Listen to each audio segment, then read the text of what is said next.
방송에서 제공하는 투자 정보는 투자 판단에 대한 조언입니다. 방송에서 제공하는 주식의 가치, 가격 상승 및 가격 하락에 대해서는 방송사에서 보장하지 않습니다. 시청자 여러분 안녕하십니까. 오늘장 내일장 1부 출발하도록 하겠습니다. 서정덕입니다. 2019년도 새해가 밝아왔습니다. 그리고 우리 시장도 1시간 늦게 10시부터 문을 열었습니다. 장 초반까지 분위기 괜찮았습니다. 양 시장 모두 빨간불로 출발을 했는데 문제는 중국이었습니다. 중국 증시가 열리면서 PMI가 동시에 발표가 됐는데 이 부분이 시장의 큰 악재로 지금 발발을 하고 있는 모습입니다. 오후 들어서 낙폭을 더 키우고 있고요. 잘 버티던 코스닥마저도 하락 전환하고 있는 모습입니다. 현재 상해 지수가 1%대, 홍콩 항생 지수는 2%가 넘게 내려가면서 아시아 증시 전체적으로 새해 첫날부터 어려운 상황입니다. 코스피는 그나마 전기, 전자 업종이 버텨줍니다. 삼성전자 강보합, 보합 수준 오가고 있고요. SK하이닉스 역시 지금 보합 수준이고 LG전자 오히려 오르고 있습니다. 이러다 보니 지수가 버텨주는 모습인데 전기, 전자 업종까지 오늘 무너진다면 지수 2000포인트 장담할 수 없다는 얘기가 나옵니다.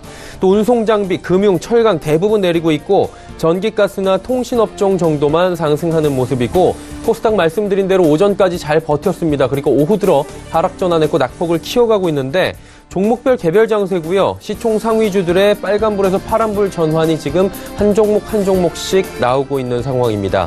첫날 증시 하락하고 있습니다. 하지만 올해 증시가 모두가 하락한다고 보기는 또 어려운 상황이겠죠. 2019년도 증시에 대해서 국내외 투자 방향성에 대해서 거시적으로 좀 살펴보는 시간 일부에서 특집으로 준비를 했습니다. 잠시 뒤에 전문가 모시고 이야기해 볼 테니까요. 많이들 함께 해 주시길 바랍니다. 헤드라인 뉴스부터 정리해드립니다. 지난해 우리나라의 무역액이 2년 연속 1조 달러를 돌파하며 무역액 최대 기록을 1년 만에 새로 썼습니다. 무역 수지도 10년 연속 흑자 행진을 이어갔는데 올해 전망은 그다지 밝지 않습니다. 미중 무역 갈등이 휴전 상태로 언제든 재발할 우려가 있고 지난해 수출을 이끈 반도체가 이미 지난해 4분기부터 가격 하락으로 실적이 떨어지고 있기 때문입니다. 전문가들은 급격한 글로벌 경기 침체가 우려되는 상황은 아니기 때문에 올해 무역 수지는 지난해와 비슷하거나 약간 떨어지더라도 흑자 구조까지 위협받지는 않을 것으로 전망하고 있습니다. 이주열 한국은행 총재는 미국의 통화정책 정상화 속도가 늦춰진다면 시장 안정 차원에서는 긍정적일 것으로 내다봤습니다. 이 총재는 시무식주 기자들과 만나 미국 연방준비제도에서 나오는 통화 긴축 선호 목소리가 최근에는 잦아들었다며 이같이 밝혔습니다. 또 올해 통화정책을 운용하는 데에는 미국이 어느 때보다도 큰 영향을 줄 것 같다며 경기와 금융 안정을 균형 있게 고려하겠다고 설명했습니다.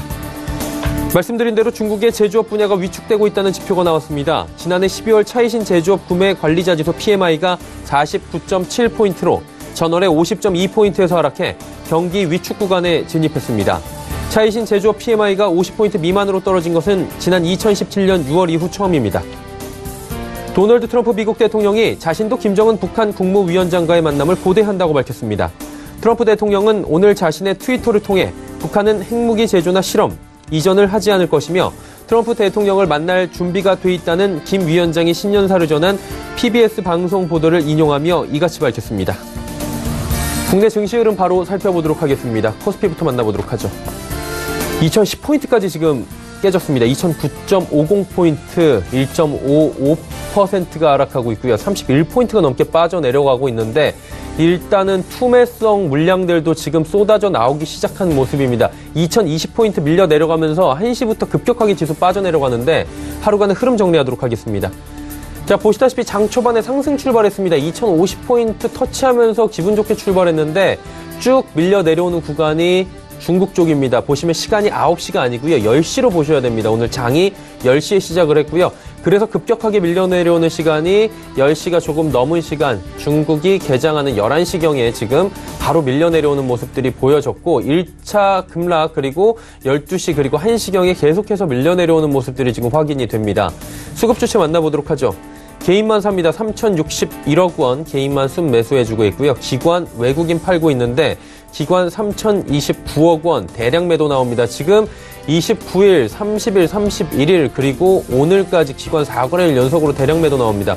외국인 206억 원 매도 나오는데 기관은 전주체가 지금 매도하고 있고요.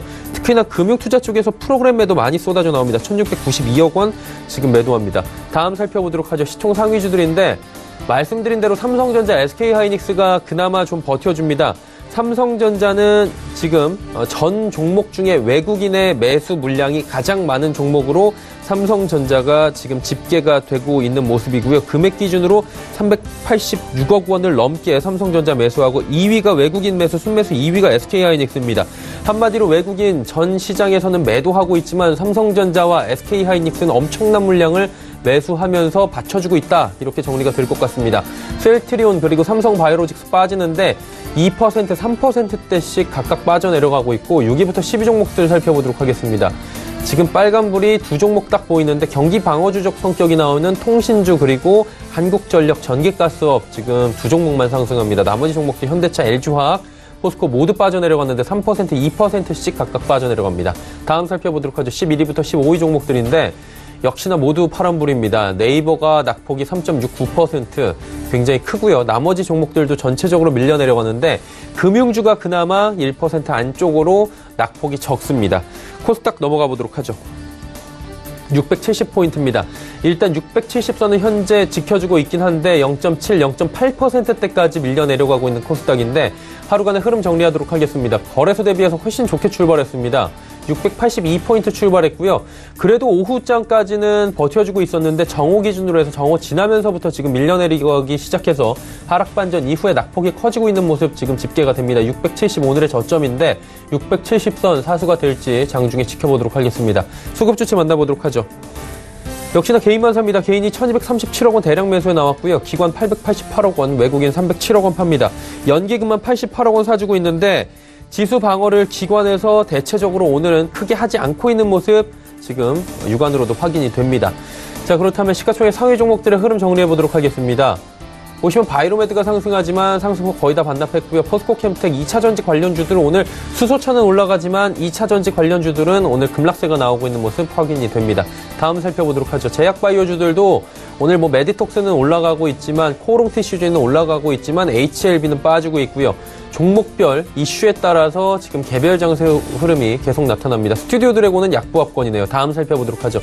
게임 관련주들이 그나마 업종에서는 버텨주고 있는 모습인데 중국 관련 소비주들 파라다이스 비롯해서 여러 가지 종목들 다 올라가고 있었는데 오후 들어서 모두 하락 반전하는 모습 보여집니다. 슈젤도 빠지고요. SK모티리얼즈까지 전 종목 빠집니다. 다음 살펴보도록 하죠. 원달러 환율은 증시가 내려가면서 다시 오름세입니다. 5원 올라가면서 1120원 조금 전에 터치를 한 모습 포착이 됩니다. 금일 본 방송에서 제공해드린 정보는 투자 판단에 대한 조언일 뿐입니다. 해당 주식의 가치와 수익률을 보장해드리지 않는다는 점 참고해 주시길 바랍니다.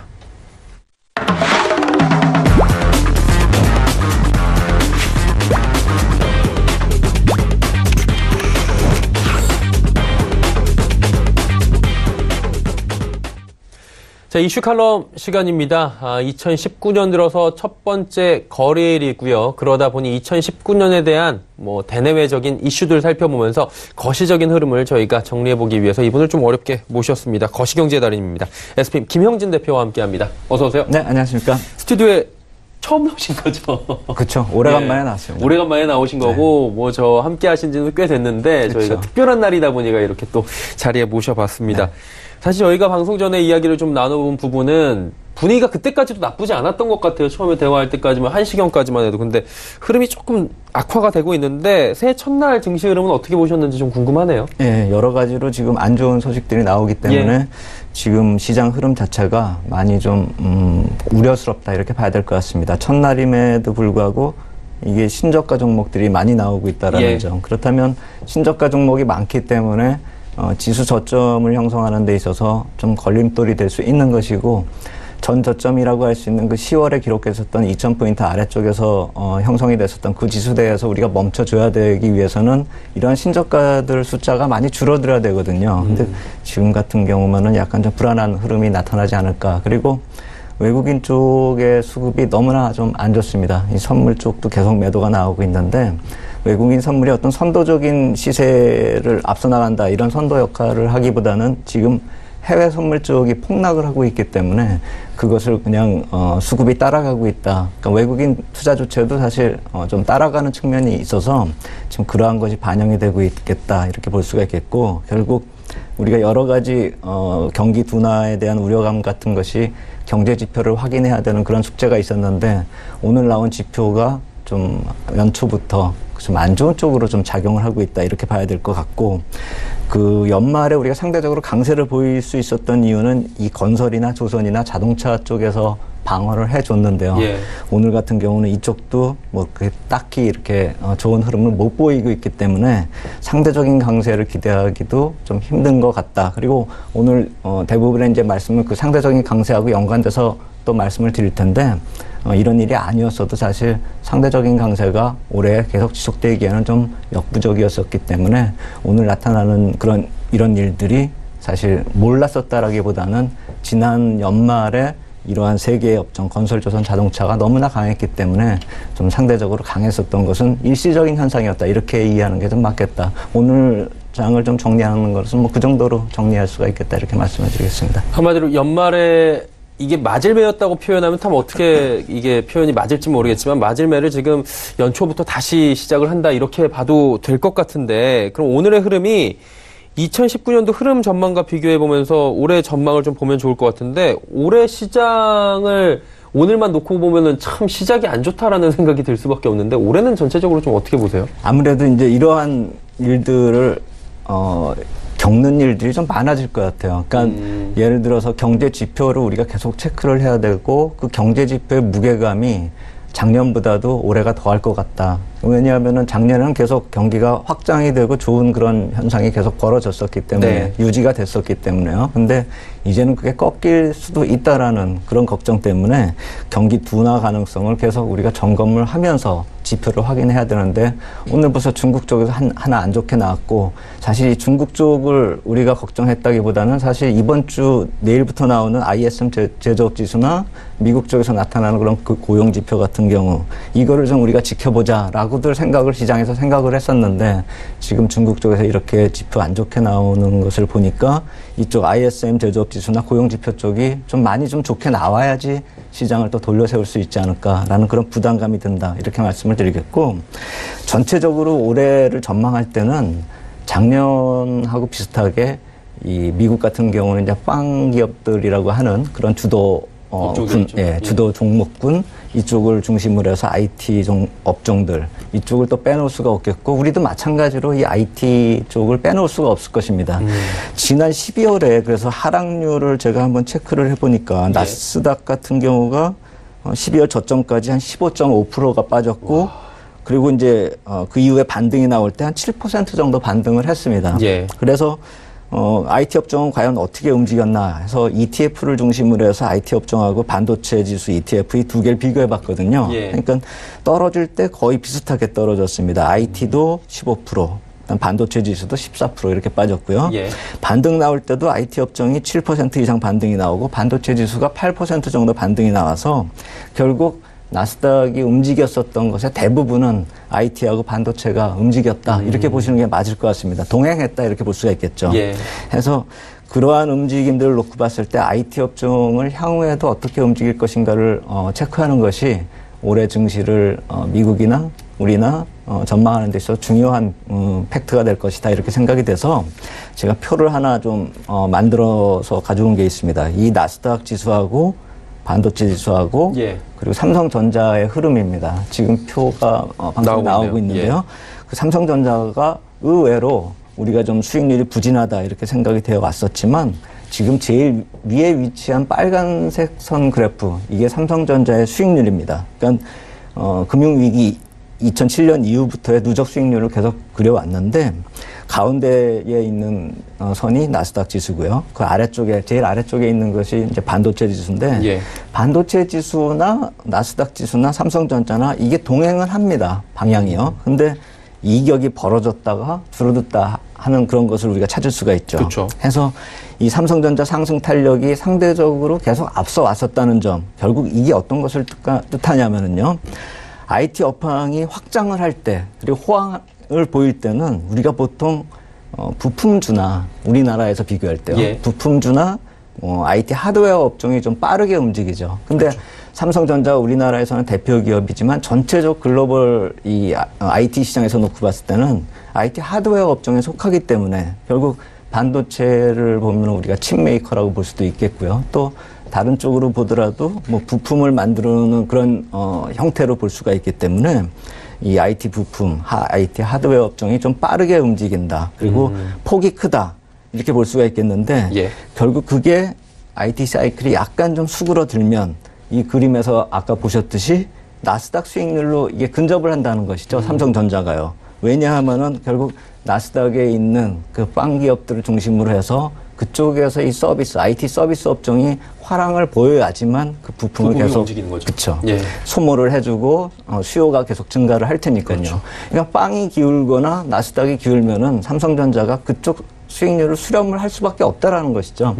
그래서 지금 나스닥 지수가 계속 흘러내린 그 상황에서 삼성전자 독자적으로 움직일 수 있는 상황은 아니다. 이렇게 봐야 될 테고 그렇다면 우리 시장도 아까 말씀드렸듯이 차별화가 나타나기는 힘들다. 이 상황에서는요. 그거를 한번 생각해 볼 필요가 있어 보이고 이 삼성전자가 저평가다. 이 논리를 이 수익률만으로는 얘기가 안 되는 거죠. 그쵸. 왜냐하면 금융위기 이후 수익률이 더 높았으니까요. 그래서 수익률만으로 놓고 보면 그런데 사실 수익률만을 가지고 따지기에는 약간 좀 뒷받침되는 그런 펀더멘탈 논리가 좀 뒷받침이 되어야 될 것 같기 때문에 제가 PER을 한번 그 마이크론하고 좀 비교를 해보려고 구해보니까요. 예. 삼성전자의 3분기까지 이익이 48조 나왔단 말이에요. 그리고 이제 다음 주에 실적 발표가 날 텐데 14조 이하를 좀 생각을 하더라고요. 그러면은 합하면은 이제 62조 이렇게 연간으로 62조가 네네. 나오고요.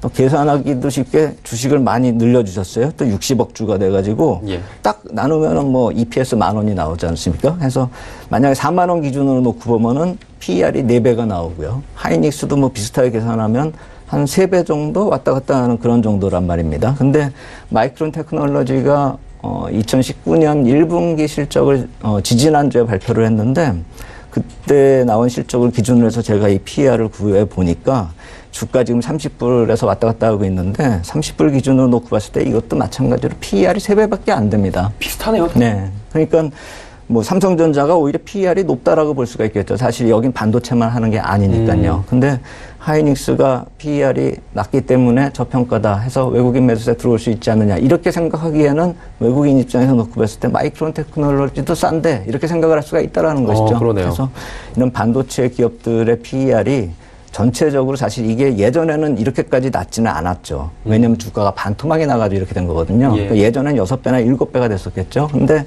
이렇게 나스닥 지수가 많이 내린 다음에 그다음에 반도체 종목들이 많이 내렸다라는 그걸 놓고 보면은 우리나라 기업이 저평가다 이렇게 얘기하기가 좀 앞뒤가 좀 안 맞을 수가 있다 이 말씀을 좀 드리겠고 결론적으로 이 표하고 다 정리해서 말씀을 드리면은 반도체 경기가 정점을 치고 그다음에 한국 대표 기업이 많이 내렸다 하기 때문에 코스피가 저평가다 이렇게 접근하기가 좀 어렵다라는 것이죠. 현재 시점에서는요.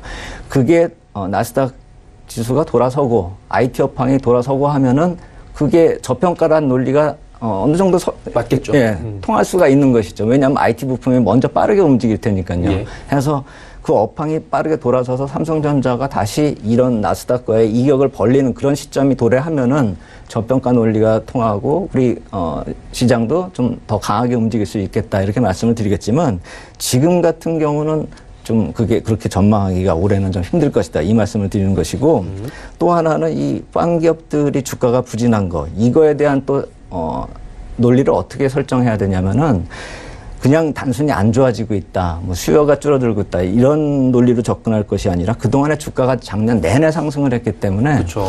지금 여러 가지 측면에서 이 검증 과정에 들어갔다 이렇게 보시는 게 맞습니다. 그러니까 단 하나 예를 들면 넷플릭스 같은 경우가 시장이 좀 포화 상태다 이런 얘기가 나오고 있거든요. 왜냐하면 디즈니가 또 시장에 참여를 했고요. 전통적인 콘텐츠의 강자 그렇죠. 아닙니까? 그리고 애플 같은 경우도 이제 스트리밍 서비스에서 벗어나서 콘텐츠도 서비스 한다. 올해부터요. 이렇게 하다 보니까 넷플릭스 같은 경우도 경쟁 심화 얘기가 나오고 레드오션화 되는 것이 아닌가. 콘텐츠 시장 자체가요. 그렇죠. 해서 그러한 식의 이제 검증 과정. 그리고 아마존 같은 경우도 유럽 매출에 대해서 우려감이 계속 나타나고 있는 그런 상황이 나타나고 있어서 지금 당장에 안 좋다라기보다도 지난해에 높은 주가 상승률이 과연 향후에도 지속될 수 있는 성장성이 있는가 이거에 대한 검증 과정이 진행이 되고 있다 이렇게 봐야 되거든요. 해서 무조건 IT가 이제 하락으로 돌아섰다 그리고 업황이 안 좋다 이렇게 볼 상황은 아니고 아직 근거가 좀 부족하고요. 네. 실제로 놓고 봤을 때는 빵 기업들의 이런 검증 과정이 어느 정도 지나가면 검증이 되면 다시 돌아설 수도 있겠다 해서 우리가 올해에도 빵 기업들이 작년과 마찬가지로 어떤 형식으로 또 주가를 다시 상승 궤도로 돌아설 수 있을 건지 그거를 좀 우리가 주목할 필요가 있겠다. 이 IT 업종을 놓고 봤을 때는 그 점을 좀 주목할 필요가 있겠다. 이렇게 말씀을 드리겠습니다. 한마디로 말이 지금까지 잘 달려왔는데 이 말이 먹이를 주었을 때 앞으로 더 잘 뛸 수 있을지 네. 그 먹이를 좀 줘보고 아니면 줬다 뺏는 과정도 좀 필요한 그렇죠. 그런 검증 과정이 이제 올해는 지속이 될 것이니 그 부분도 봐야 된다라는 부분인 것 같고요. 일단은 IT 경기 흐름 조금만 더 여쭤보면 네. 반도체 아까 말씀하셨잖아요. 시그널을 줄 거 아니에요. 뭐 오르면 오르고 내리면 내리는 그런 시그널을 줄 텐데 우리 정부에서는 오늘 발표하기를 반도체 경기는 일단은 정점을 찍고 이익은 계속 날 것이다 라는 얘기를 오늘 발표를 한 부분이 있더라고요. 어떻게 보십니까? 이 경기에 대해서? 당연히 이익은 나죠. 그리고 이제 다음 주에 삼성전자 실적 발표인데 나오겠죠. 무려 안 좋다 하지만 10조 원이 넘고 14조, 13조 뭐 여기 왔다 갔다 하니까요. 그리고 그것이 안 좋아진다 하더라도 계속 그렇게 뚝뚝 떨어지진 않을 거예요. 그러니까 지난 분기가 17조고 이번에 13조라고 해서 그 다음이 뭐 9조, 뭐 5조, 그렇게 1조 이렇게 가는 건 아니란 말입니다. 예. 제가 그 말씀을 왜 드리냐면 어느 상품 시장이나 이게 호황일 때는 상품이 호황일 때는 셀러스 마켓으로 해서 공급자가 가격 주도권을 쥐게 돼 있습니다. 근데 지금같이 좀 시장이 약세로 돌아서면은 이제 바이어스 마켓으로 돌아선다 해서 사람들이 구매를 좀 늦추고 공급자도 좀 재고 조정을 해야 되고 하는 그런 상황이 도래하는 것이죠. 네. 근데 그것이 계속 진행이 되면은 그냥 계속 생산자가 계속 물량을 부붙지도 않을 뿐더러 네네. 이 재고 조정을 하는 사람들도 계속 매수 타이밍을 늦출 수는 없는 거죠. 해서 반도체 시장도 그것에 대한 그러니까 생산과 이 재고 조정 사이에 이 리드 타임이 있기 때문에 예. 그것이 어느 정도 지나가면 다시 수요가 살아나고 공급하고 이 좀 언밸런스 됐던 수급이 다시 정상화될 수 있다라는 것이죠. 그래서 그것을 마이크론 테크놀로지 IR에서 지난번에 체크할 점이 바로 그거였다라고 말씀을 드리는 거에 한 몇 분기 정도의 조정 기간이 거칠 거라는 것이죠. 그러니까 그게 몇 분기라고 표현한 게 몇 년이라고 그러지 않았기 때문에 참 전 다행스럽다라고 생각이 되는데 몇 분기 만약에 뭐 상반기에 끝날 일이었으면 몇 분기라고 표현하지는 않았을 거라고 저는 생각을 그렇죠. 해요. 예, 예. 그래서 뭐 서너 분기라고 한다면 하반기에 저점을 형성할 수 있지 않을까라는 식으로 IR에서 내용을 검토를 한다라고 본다면은 주가는 그보다 먼저 바닥을 형성할 거란 말입니다. 하기 때문에 아까 말씀드린 그런 공급자 우위 시장에서 바이어스 마켓으로 돌아선 이미 선 상황에서 이제 수급이 조정이 나타날 것이다 하면은 그 수급 조정이 나타나는 그 상황에서 반도체 가격의 낙폭이 점차 줄어들 거란 말입니다. 예. 그래서 그 낙폭의 탄력이 줄어드는 시점, 그 시점을 우리가 가늠하면서 그리고 실적 발표 다음 주에 나오지 않습니까? 그러면 그 다음 분기도 한번 어느 정도 우리가 예측을 할 수가 있을 거예요. 그리고 그 다음번 실적 발표, 그러니까 4월 정도가 되겠죠. 그 4월 정도 때 나오는 실적 발표가 아주 중요한 실적이 아닐까. 그때 저점을 형성하고 돌아설 수 있을까? 그거에 대한 우리가 가늠을 할 수 있는 기회가 되지 않을까. 그러니까 말씀하셨듯이 뭐 실적이 적자가 나는 게 아니지 않습니까? 그렇죠. 지금? 네, 이익이 나고 있는 건 부정할 수가 없는데 단순히 주가에 반영되는 그 팩트가 이익이 난다고 주가가 상승한다는 게 아니죠. 이익이 계속 증가하고 성장을 해야 된다는 것이죠. 그래서 그 이익이 줄어드는 과정에서는 주가는 약세를 보일 수밖에 없는 것이고 언제 저점을 형성해서 반도체 가격이 다시 정상화될 것인가, 상승 추세로 돌아설 것인가, 아니면 최소한 낙폭이라도 줄이고 저점을 만드는가, 이것에 대한 우리가 뭐라 그럴까요? 그걸 좀 그 시기를 좀 가늠해야 되는 시기가 한 4월 정도로 생각을 하면 되지 않을까. 그럼 투자 기회는 3월 지나서부터는 투자 기회가 좀 확실하게 도래하지 않을까. 뭐 제 생각엔 그렇게 생각이 된다 이렇게 말씀을 드리겠습니다. 일단은 뭐 올해 1분기 말이 굉장히 많잖아요. 반도체 뭐 저점이다 뭐 전 세계적으로 업황 논란이 있는데 이게 네. 사실 적게는 8개월 이상 지속되어 논리인데 그렇죠. 네. 이것들에 대해서 4월 정도에 1분기에 이익이 나오는 시점이 되면 가늠자가 좀 될 수 있겠다라고 조심스럽게 예측을 해주셨고요. 국내 시장 흐름, 뭐 정책 변수들 굉장히 또 많이 나왔잖아요. 올해 네. 어떤 것들이 좀 변수로 작용할까요? 이제 뭐 자동차 쪽도 연말에 장식을 했죠. 예. 연말 시장을요. 근데 이제 저는 그런 시장에 바로 직접적으로 종목에 영향을 미치는 그런 것도 있겠지만 전 조금 더 큰 차원에서 생각을 해본다면 우리가 좀 눈여겨봐야 할 그런 정책 변화가 한두 가지가 있을 거라고 생각이 예, 됩니다. 예. 물론 이제 제가 꼽은 거는 파생상품 쪽하고 이 거래세 관련해서 제가 준비를 해왔는데요. 네. 사실 이 파생상품 쪽은 시장에 그렇게 큰 영향을 주리라고는 생각이 되지 않는데 계속 시장에서 얘기가 나오고 있고 우리나라 파생상품 시장이 너무 좀 위축돼 있는 그런 경향이 있기 때문에 오늘 같은 경우도 그냥 외국 투자자가 그냥 던져버리면 쭉 밀려버리는 그런 상황밖에 없고 매수 주체가 우리나라는 거의 없는 상황입니다. 그래서 이쪽은 아무래도 우리가 여러 가지로 그동안에 뭐 거래 승수도 늘렸다 줄였다 뭐 하는 그런 정책적으로 좀 어떻게 보면 착오 같은 그런 일들이 있었기 때문에 네. 너무 짧은 시간 안에 많은 정책을 좀 선물 시장 쪽으로 규제 정책 형식으로 가했기 때문에 이제부터는 좀 진입장벽, 그러니까 무슨 공부를 시켜가지고 학습한 그런 실적을 바탕으로 해가지고 뭐 거래할 수 있는 자격을 부여하는. 그러니까 저는 그거 안 해봐서 잘 모르겠는데 보통의 일반 투자자분들은 그런 자격 시험 같은 거를 거쳐야지만 지금 선물 시장에 진입을 할 수 있거든요. 예. 그러다 보니까 다들 일반 투자자분들 해외 선물로 빠져나가고 있지 않습니까? 그리고 일부는 또 편법적인 투자 방법을 사용하기도 하고요. 네네. 그래서 이게 규제한다고 될 일이 아니라는 것이죠. 그리고 교육시키면 돈을 버냐? 저는 그걸 한번 물어보고 싶어요. 만약 교육받은 사람들이면 다 수익을 낼 수가 있는가? 그렇다면 정상적인 교육을 받은 증권사 직원들은 다 파생상품 시장에서 수익을 내느냐 하면 제가 경험한 바로는 그렇지가 않거든요. 교육을 한다고 해서 될 문제가 아니고 어떤 규제로서만 남는 그런 정책이라면은 좀 풀어줄 필요가 있지 않을까. 그리고 우리가 MSCI 지수 같은 데서 우리가 선진국 지수 편입을 하기 위해서 항상 좀 그쪽에서 요구하는 것이 이 지수 사용권 아닙니까? 코스피 예. 지수 사용권요. 만약에 해외 선물 쪽에서 이 코스피 지수 선물이 상장이 돼버린다. 이렇게 된다면은 아무리 규제를 해봐야 해외 선물로 투자자분들이 나가서 투자를 해버리면 아무 규제가 될 수가 없는 그렇죠. 것이고 보호도 안 되는 것이죠.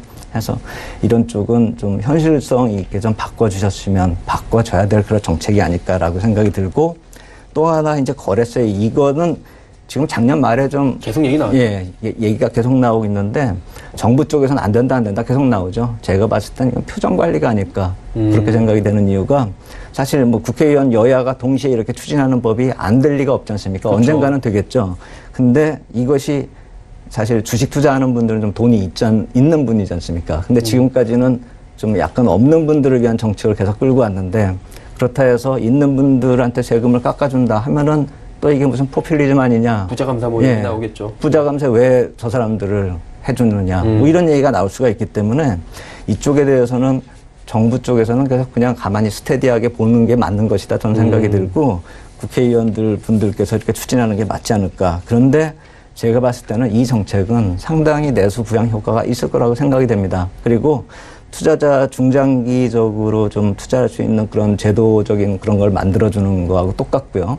예를 들어서 만약에 우리가 이제 정년퇴직을 하고 또 마땅한 일자리가 없다라고 한다면 이런 주식 투자도 하나의 대안이 될 수 있겠죠. 대안이 될 수가 있고 수익원이 될 수가 있을 텐데요.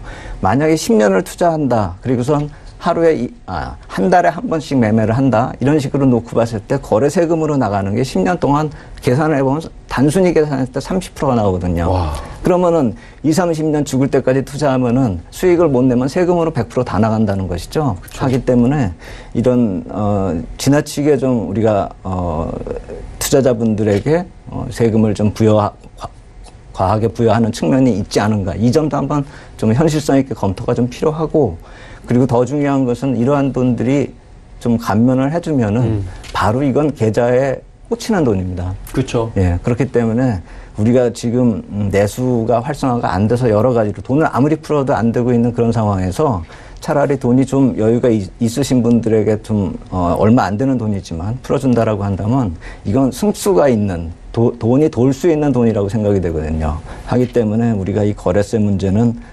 정책적으로 올해에 한번 좀 기대해 볼 만한 물론 얘기 나오는 거 보니까 단계적으로 2020년부터 시행을 한다 이렇게 얘기가 나오더라고요. 네. 해서 이런 거는 꼭 내년이 아니라 올해부터라도 좀 시행을 돼야 되는 점이 아닐까라는 생각이 들고 그와 관련돼서 뭐 증권업종이 거론이 되기도 하는데요.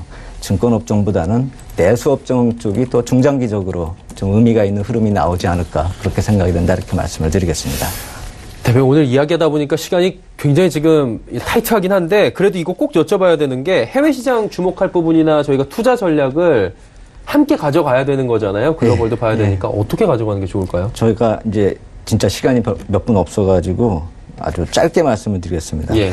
전 12월에 이 급락의 요인을 볼 때 그게 단순히 이제 금리를 몇 번을 조정하느냐 이거 때문에 저런 급락이 나타났다 이렇게 생각이 되지 않습니다.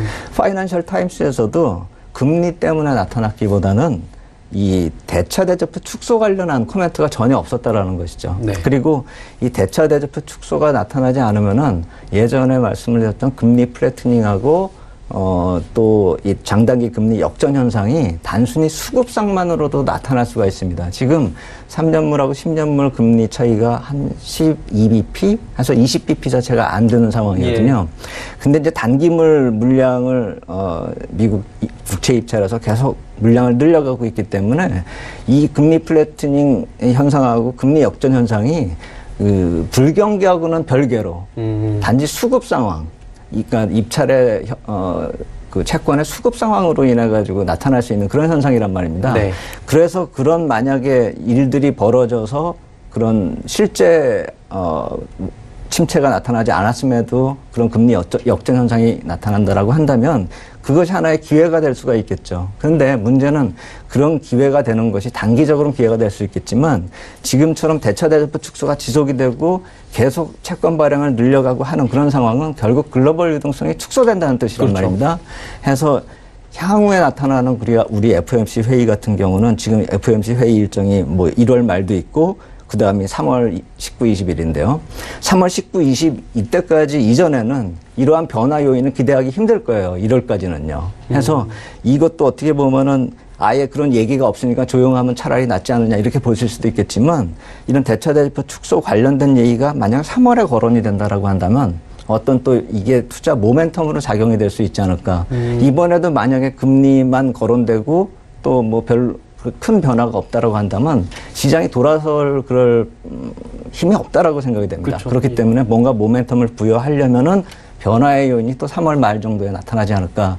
그럼 아까 말씀드렸었던 IT 경기의 모멘텀도 4월 그리고 또 이런 FOMC 쪽에서 나타날 수 있는 모멘텀도 3월 말 해서 저는 이번 시장 내년도 시장을 볼 때는 3월 말하고 4월 초 이쪽을 좀 하나 긍정적인 변화 모멘텀이 나타날 수 있지 않을까 그런 시기로 좀 볼 필요가 있지 않을까라는 생각이 든다 이렇게 말씀을 드리겠습니다. 네. 일단은 뭐 오늘이 새해 거래 첫날이었었는데 오늘만 볼 것이 아니라 조금 길게 보는 안목도 필요할 것 같고요. 기다림도 필요한데 3월에서 4월경을 조금 더 유심히 보는 게 필요할 것 같다라는 이야기를 들어봤습니다. 참 시간이 오늘 아쉽습니다. 조금 더 좋은 이야기를 많이 들어볼 수 있었는데 이 이야기들은 다음 주에 저희가 화상 연결해서 다시 듣는 걸로 이야기하도록 하겠습니다. SPM 김영진 대표와 함께했습니다. 고맙습니다. 네, 감사합니다. 네.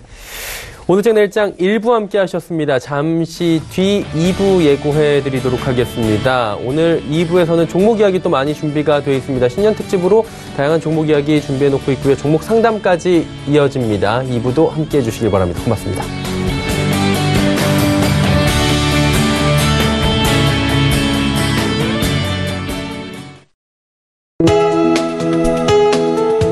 방송에서 제공하는 투자 정보는 투자 판단에 대한 조언입니다. 방송에서 제공하는 주식의 가치, 가격 상승 및 가격 하락에 대해서는 방송사에서 보장하지 않습니다.